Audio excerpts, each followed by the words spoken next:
तुम्ही कधी जिरवण पराठा खाल्लाय का? एकदा खाल्ला ना तर हा साधा पराठा खायची सुद्धा इच्छा होणार नाही. नमस्कार मैत्रिणींनो, तुम्हा सगळ्यांचे माझ्या ह्या यूट्यूब चॅनलमध्ये खूप मनापासून स्वागत.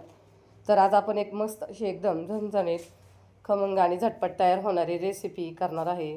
त्यामध्ये आहे आपला जिरवण पराठा आणि झणझणीत मसाला भेंडीची भाजी. चला तर मग रेसिपीला सुरुवात करूयात.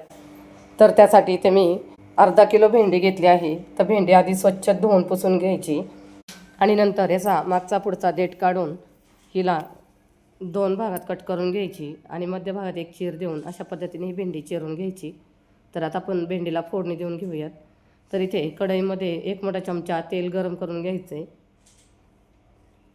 आता तेल गरम झालं की 1 चमचा जिरे मोहरी टाकायची. आता जिरे मोहरी छान अशी तडतडली की यामध्ये आपल्याला बारीक चिरलेला लसूण टाकायचा आहे. तर इथे मी 7 ते 8 लसूण पाकळ्या घेतल्या होत्या. आता लसूण थोडासा परतून झाला की यामध्ये आपल्याला पाव चमचा हळद टाकायची आणि आता ही चिरलेली भेंडी टाकायची आणि सर्व भेंडी आपल्याला 1 ते 2 मिनटं छान अशी परतून घ्यायची. तर इथे भेंडी छान अशी परतून झाली. आता यामध्ये मसाले टाकायचे. 1 चमचा कांदा मसाला, अर्धा चमचा लाल तिखट, 1 चमचा सांबार मसाला, 1 चमचा धना पावडर, अर्धा चमचा बेडगी मिरची पावडर आणि चवीनुसार मीठ आणि पाव चमचा हिंग. आणि आता हे सर्व मसाले व्यवस्थित मिक्स करून घ्यायचे. तर अशा पद्धतीने ते सर्व मसाले छान असे व्यवस्थित मिक्स करून झालेले आहेत.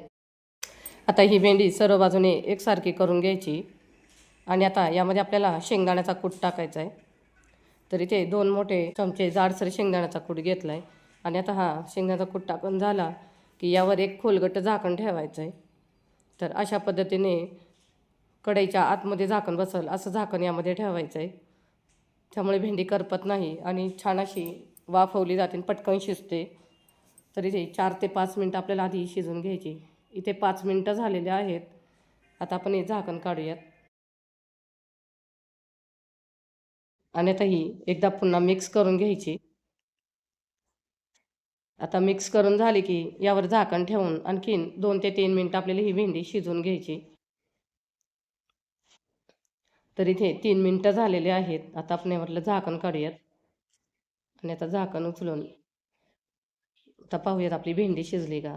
तर तुम्ही पाहू शकता इथे भेंडी कुठेही करपली नाही, काही नाही. तर ते भेंडी मस्त अशी शिजली आहे. आता यामध्ये बारीक चिरलेली कोथिंबीर टाकायची आणि ही मिक्स करून घ्यायची. तर झाली आपली ही मस्त अशी झटपट मसाला भेंडी तयार. तर आता आपण मस्त असा जिरवण पराठा कसा करायचा ते पाहूयात. तर त्यासाठी आपल्याला नेहमीचं जे चपातीचं पीठ आपण मळतो तेच त्यातला एक उंडा घ्यायचा आहे. अशा पद्धतीने आता ही लाटून घ्यायची आहे. त्यावर साधारण अर्धा चमचा जिरे टाकायचे, 1 चमचा चाट मसाला पसरवून टाकायचा आहे, अर्धा चमचा लाल तिखट टाकायचं आहे, बारीक चिरलेली कोथिंबीर आणि आता अर्धा चमचा साजूक तूप टाकायचं आहे. आणि आता हे सर्व व्यवस्थित अशा पद्धतीने मिक्स करून घ्यायचं आहे. पूर्ण चपातीला हे सर्व मसाले, कोथिंबीर, तूप सगळं लागलं पाहिजे. अशा पद्धतीने आता हे सर्व पसरून झालं की आपल्याला हे दुमडून घ्यायचं आहे. तर हे 4 पदरी करायचं आहे. तर आता आणखीन एक फोल्ड करायचा आणि आता थोडीशी पिठी लावून आपल्याला हा पराठा लाटून घ्यायचा आहे. आता पराठा लाटून झाला की गॅसची फ्लेम मध्यम आचेवर ठेवून आपल्याला हा पराठा भाजून घ्यायचा आहे. आता यावर हा पराठा टाकायचा आणि सर्व बाजूने ह्याला तूप लावून छान खरपूस असा भाजून घ्यायचा आहे. मैत्रिणींनो, हा असा जिरवण पराठा आणि ही मसाला भेंडी तुम्ही मुलांच्या डब्यात एकदा देऊन बघा. मुले हे आवडीने खातील. तर मैत्रिणींनो, तुम्ही जर अजून चॅनलला सबस्क्राईब केलं नसेल तर चॅनलला नक्की सबस्क्राईब करा. तर इथे तुम्ही पाहू शकता मस्त असा खरपूस भाजला गेला आहे.